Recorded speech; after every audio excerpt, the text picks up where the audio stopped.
In this video, I will share with you exactly how I set my goals in business and in life.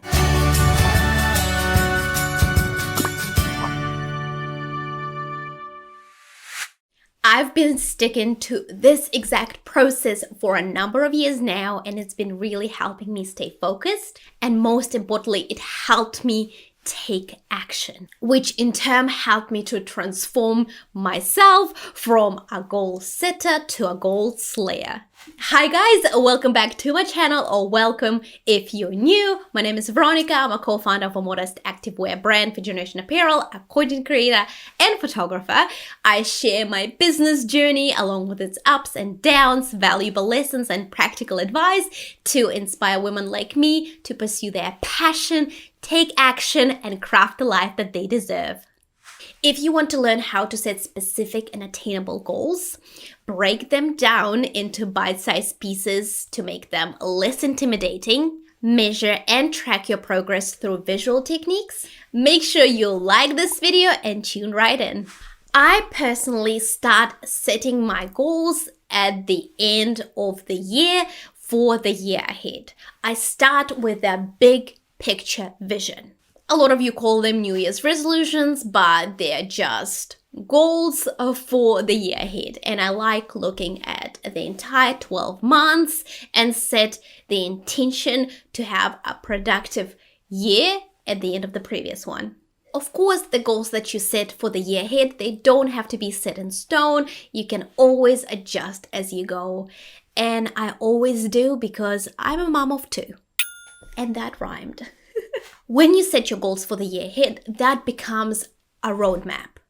And trust me, you will hit a few bumps on the road or roadblocks, and you will have to adjust your course. And that's totally fine. So go into this video without any pressure, okay?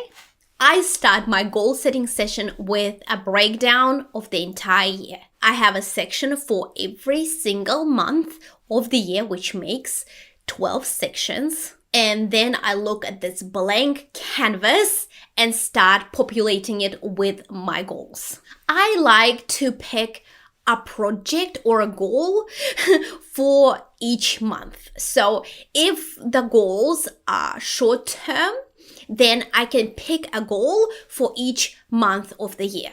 If your goal is bigger, you can have 2 quarterly goals and 6 monthly goals. If you have a goal that is very big, for example, starting a business, you might need 6 months or even entire year for that goal. So you need to look at your goals, at what you want to achieve for the year ahead, and analyze how big is that particular goal.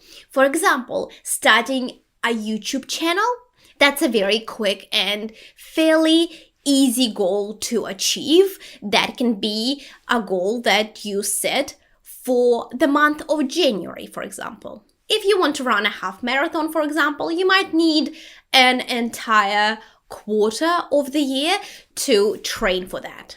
All you have to do is look at the things that you want to achieve and measure how big or difficult that goal is, and start slowly slotting them into your timeline. First piece of advice, you have to set very specific goals. For example, I want to start a blog is just not specific enough.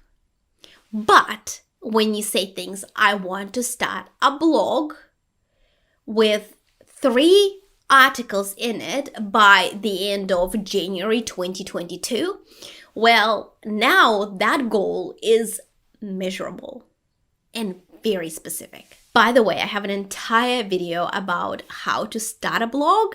So if you really want to start a blog, you want to start blogging, make sure you check it out. I'm going to link it over here. I'm going to link it in the description below. Make sure you add it to your watch list. Whenever I set goals that are not specific enough, I procrastinate. And the perfect example would be me starting my podcast. I actually wanted to start my podcast for 2 years before I actually started it, just because every single week on my to-do list, I would put start a podcast. But that's such a broad thing. What do I need to do to start a podcast? Because I didn't have that clarity. I would simply postpone it to the week, to another week, and then another year passed, and then another year passed, until I actually sat down and I broke down that goal into simple, actionable steps. Only then I started working on it. And within a week, I had my podcast. Which brings me to my second piece of advice. You have to set achievable goals. And let me explain. Any goal is achievable. You can truly do whatever you put your mind to. But when you set a goal like start my dream business, where do you even start? That goal instantly becomes unachievable because it's so intimidating. It's so huge. You just don't even know where to start. That's why you need to reverse engineer that goal. You have to break down that huge goal into smaller, actionable steps. And other examples would be goals like starting a business, getting into the best shape of your life, publishing a book. They are big goals and they require a lot of patience, hard work, consistency, and most importantly, time investment. It just won't happen overnight and you should never expect it to. That's why it's important to break those big goals into actionable steps that you can take towards achieving that bigger goal. Your starting point is where you are right now, and the point B or your ending point would be where you want to end up when you achieve that goal. So what does come next? What step do you need to take to get you closer to achieving your goal? Researching how to start a business, purchasing a web domain, starting an Instagram page, starting a YouTube channel, organizing your finances, opening a bank account, registering your company, finding a supplier, putting together your offer, deciding on your prices. All of those little steps that can also be broken down even further. All of those steps make up the action plan towards achieving your big goals. As you tick off each task of your to-do list and reach your smaller milestones, you get closer and closer to your end point, gaining confidence and self-trust along the way. Once you have a solid plan with action steps laid out for you, you gain clarity. Suddenly, your big, unattainable goal seems like a real possibility. And once again, let me bring you back to me starting a podcast. As soon as I broke down start a podcast goal into smaller, actionable steps, I could see exactly what I needed to do to make it happen for myself. I wrote down things like research how to start a podcast, get a hosting platform, come up with a name, put together the podcast artwork. Once I had my to-do list, I knew exactly what I needed to do. And then I committed. Starting a podcast was a project for the month of August last year. I focused, I ticked things off, I stayed productive, and I started a podcast. And I actually recorded an entire video about that. So if you want to learn how I started my podcast and get a few tips and tricks, how you can start your podcast, make sure you check out this video. I'm going to link it over here. I'm going to leave the link in the description below. Add it to your watch list. Now that you have your big goal broken down into smaller steps, you have your action plan. Now all you have to do is look at your tasks and start slotting them into your weeks. And I've created an entire video of how I schedule my weeks and how I slot my tasks into my weekly schedule and daily schedule and how I adjust as I go. I'm gonna link this video over here. That's the video. I'm gonna leave the link in the description below. It's a very informative video, and if you're struggling with time management, make sure you check it out.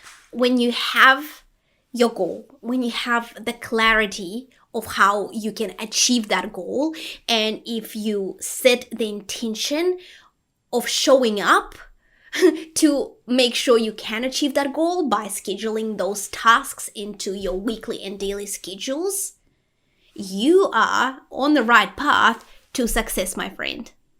You also have to make it visual. You have to create vision boards if that works for you, so you can see your goals and what you want to achieve. What works for me, my house is covered with whiteboards. I like writing things on my whiteboard. I break things down into different projects that I'm working on within my business, within my content creation journey. I write it all down so I can see all the tasks that need to be done. And if I decide that the next month I will be focusing on this particular project, I make sure I have those tasks right in front of me so I can slot them into my schedule and set the intention to show up. And that's been working so well for me.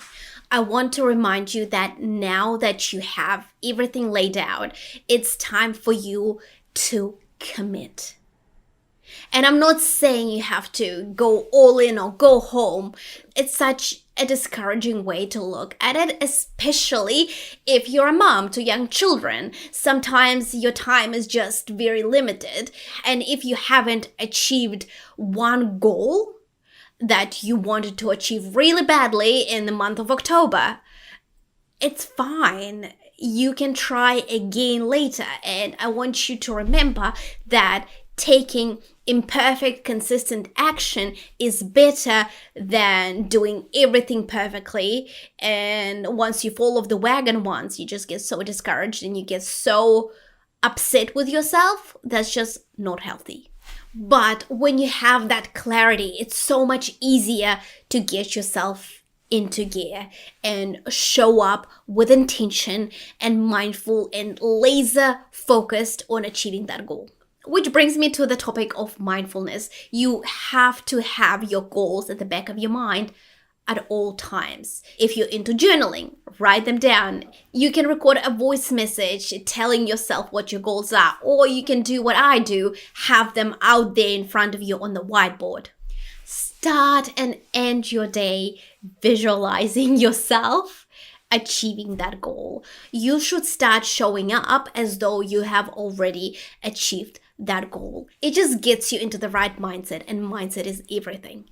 As you go, evaluate your progress.